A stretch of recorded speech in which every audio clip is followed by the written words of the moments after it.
All right, so a 52-year-old former teacher with no coding background built a 12,000 a month software product in 6 weeks.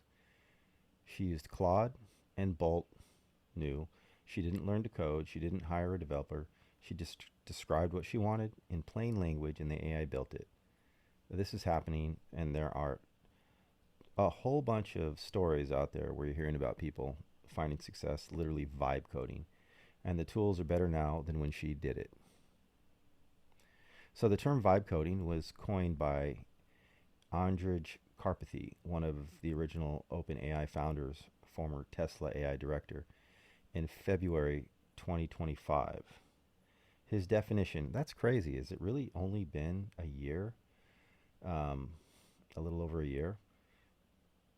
February 2025, his definition: you describe what you want, the AI writes the code, you test it, you describe what's wrong, AI fixes it. You never read the code, you just vibe with the result. The tools making this real: Cursor, which wraps AI around a professional code editor; Bolt.new, which generates full web apps from a text prompt; VO from Vercel for UI and front end components; Lovable for full stack apps; Claude and ChatGPT for logic, debugging, and feature additions; Replit for deployment with no server setup required. None of these existed in a serious form 3 years ago. All of them are genuinely usable by non technical people today. So, Andrej Karpathy, one of the most technically credentialed people in AI history, said the new way to build software is to just vibe with it. I think about that a lot. The man could write the code in his sleep, and he's telling the rest of us just describe it and move on. So I personally have vibe coded 3 apps, actually more than that, but I couldn't get the first ones to work. So when Lovable first came out, it sucked. It would give you error after error after error, and you would just run these loops and loops and loops, and you would burn through credits, and it just wasn't very capable. So then I put it away, gave up on it, and then 3 months later I came back to it, and then I tried the same app again, and then there was a fraction of the errors, and it actually started to kind of work. And I got so excited, and I built this app, and it was just a personal app that I wanted um, for crypto. It was basically, I was looking for something that could that could distribute basically to different multiple wallets for like meme coins, altcoins, kind of a thing. Anyways, I don't want to get into that, but the point was is I had an idea of something that I thought would be useful at the time, which, in hindsight, anything in that category is useless. A zero sum game, meme coins, NFTs, all that. It was just lose lose lose for most people. But the point is I got the app to kind of work, and then I forgot about it for about a month, and then I came back to it, and I finished the app, and it worked perfectly, and it had no errors. And then I used it for a little bit, and then I realized I didn't really need it, and I didn't want to play around in altcoins anymore, meme coins. It was just a fun, kind of like a gambling thing. And then I kept my Lovable subscription, and then I went back to it a few months later, and I wanted to create a peptide app, and it did it perfectly. And it had been like maybe 3 new versions up, all basically, uh, an AI app builder like Lovable improves with the AI language models. So when I first started, it was like ChatGPT 4.0, and now we're you know up to Codex. What is it, 4.3 or something, or 5.3, 5.4? Anyways, point is there's so much more capable, and they work so much better than they ever did. And now they work really, really well. And I remember reading in all these message boards, these coders coping and arguing because there was all these videos about coding is dead, and pretty soon nobody will need a coder, and all these lazy prima donna coders that got paid, 200,000, $300,000 a year. All of a sudden, they became kind of pointless, useless. Um, and it's just getting better and better and better, and it's basically just going up. It's going up the ladder of basically skill level of a coder. It started off where it was just kind of like script kiddies, Like it could do all little scripts, little things, and then it was like your junior developer. Now it's literally at the level where it's like your lead tech engineer, and it's just incredible, I have to say. So I've built a Spanish app for my personal purpose because you can do that on Lovable and you can make it just a say a web installation. You don't have to have it on the App Store. And I just started building apps for my own personal things that I wanted. Like I wanted a learn Spanish kind of list builder where I could build different types of lists, and it also was plugged into AI. So like whenever I would hear a word or something, I could just literally just speak it in it, and it would just add it to the list. And then I could basically test myself on these lists, and then I could remove words. I just couldn't find anything the way I wanted it, and I literally built it in like an hour. And I built a peptide app because I just didn't want to.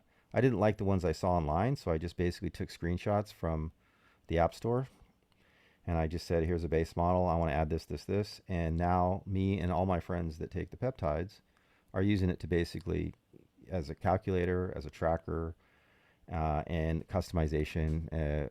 We track our weights, all this, everything, and it works beautifully, and it's amazing. And I'm not even trying to sell it. So, anyways, that's my story.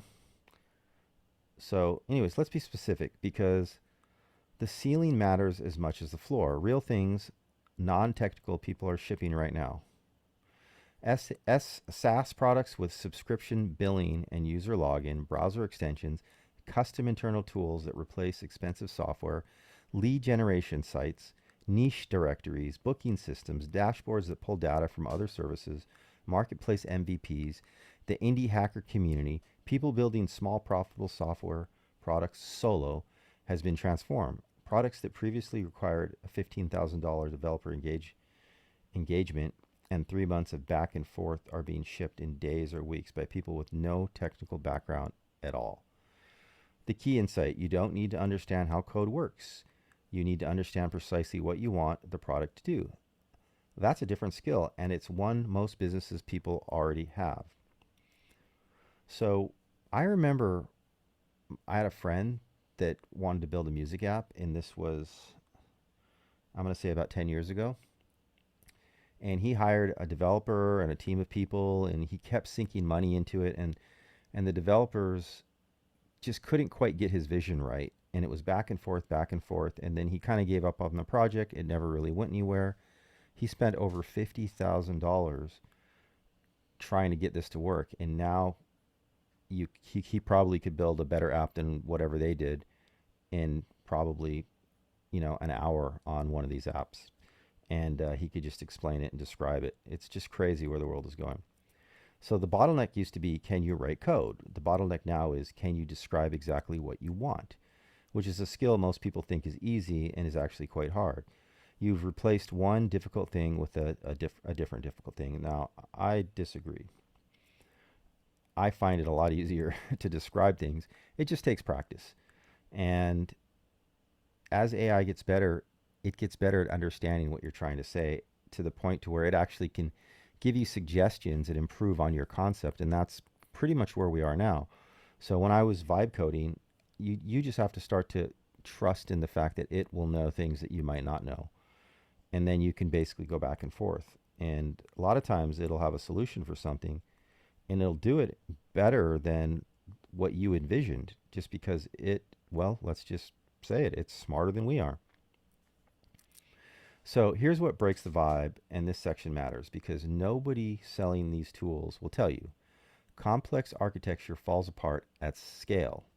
When you have thousands of users, the early database design decisions start to matter a lot, and AI doesn't always make the right long-term calls on those first choices. Security is a genuine gap. AI-generated code doesn't consistently follow security best practices. If you're handling payment data, health information, or anything sensitive, get a developer to review what was built before it goes live, not optional. And maintenance gets complicated. When something breaks 6 months later, tracing a problem in code you read is harder than debugging code you wrote yourself. The sweet spot: solo tools, internet products, niche SaaS with limited scope, and MVP prototype that validate an idea before you invest in proper development. So here's the thing. What I just read to you is 100% true and completely wrong. Why is that? Like I said, 2 years ago, if you tried to build apps with the vibe coding apps, it didn't work. You would get like, you would start to get somewhere and then you would just give up because it would just kind of break and it wouldn't work. Now it works. So everything that they're saying right here is just something that is a problem right now that's going to be perfect in probably 6 months to a year. And so all these things right here won't be a problem. You'll just basically just wait 6 months and all these problems will be solved for you. And probably even better than a human. You know, basically, this is just cope inside this. Somebody's cope has been pulled from the internet. But the truth is, in a year and a half, there really won't be anything that a human can do knowledge based on a computer that AI won't be able to do way, way better. And setting all this stuff up will be a breeze probably in 6 months to a year. So anyways, get started. So the key is to just get used to it and get started. That way, as things evolve, you start to understand the process. Get a developer to review the security before it goes live. I mean, it's already getting to the point where AI's security checks are on par with humans in better in many ways. And like I said, in 6 months to a year from now, if you build something right now and it starts to take off, yes, by all means, you know. But the great thing is you can hire people after you have success, whereas before you would invest a ton of money into an idea and a concept before you ever made a dime, and then you would fight with the developers and the time frames and the deliveries, only to find out that the product isn't really going to work. So I'll take this any day. Anyways, that's my rant because I've dealt with developers as well. I have so many stories I don't even want to go through it, but it's crazy because I've worked with multiple developers in the past and I was never able to get a result quite right because they just couldn't quite get the vision, and then I just gave up on how much it cost and so on and so forth. And I've now actually built my own working apps without anybody, and I don't code. So what's the actual opportunity here? If you've had a software idea you couldn't afford to build, a tool for your niche, an automation for your workflow, a product that serves your specific customer, the price of a first version just dropped to near zero. Not zero effort, $0 for a developer. That's a different kind of feasibility. The first move isn't picking a tool, it's writing down precisely what the product needs to do, feature by feature, user flow by user flow. The clearer your description, the better the AI builds. A vague prompt gets a vague product. And this is true. And if you want to test whether an idea is even worth building, Bolt.new or Claude can have a working prototype in front of you in an afternoon that used to cost thousands of dollars and weeks, months of time. 100% true. Actually, Claude is, I find it is my favorite tool right now. I still like to mess around with Lovable, and the reason is Lovable, I like Lovable because now it has everything included. So the database and, like everything that you need for it to just build the entire app and actually publish it so you can actually see it working, and you can, for a small amount of people it can work. You can use it as a test to see, test the product out. But yeah, vibe coding is interesting. But from what I've seen in the last 2.5 years, is anything that they're telling you is tough and hard and is kind of like the bottleneck, literally won't be in like 3 months, 6 months. I mean, maybe even in 2 months, because as the AIs keep getting smarter and smarter, they can cover all this, and then it's just a matter of paying for whatever service you need. And not only that, but a product like Claude Code can set it all up. Like you can literally connect it to GitHub, and it can do everything for you. You can push all your gits. It can basically update it. It can do audits. It can connect to whatever you need to do. Connect the database. Like it can literally do the connection. So you don't even have to do all the setup and a lot of that back end. It'll connect and do it for you, and it's just getting better and better. Yeah, most people are using Claude Code right now, but that may change as these things go nuts. And Yeah, so the barrier to building software just changed in a way that matters for anyone with an idea and no technical background. That's not everyone, but it might be you. The tools are real, the products are real, the revenue is real, the limits are also, well, they're limitless, but there is a little bit there and worth knowing before you start.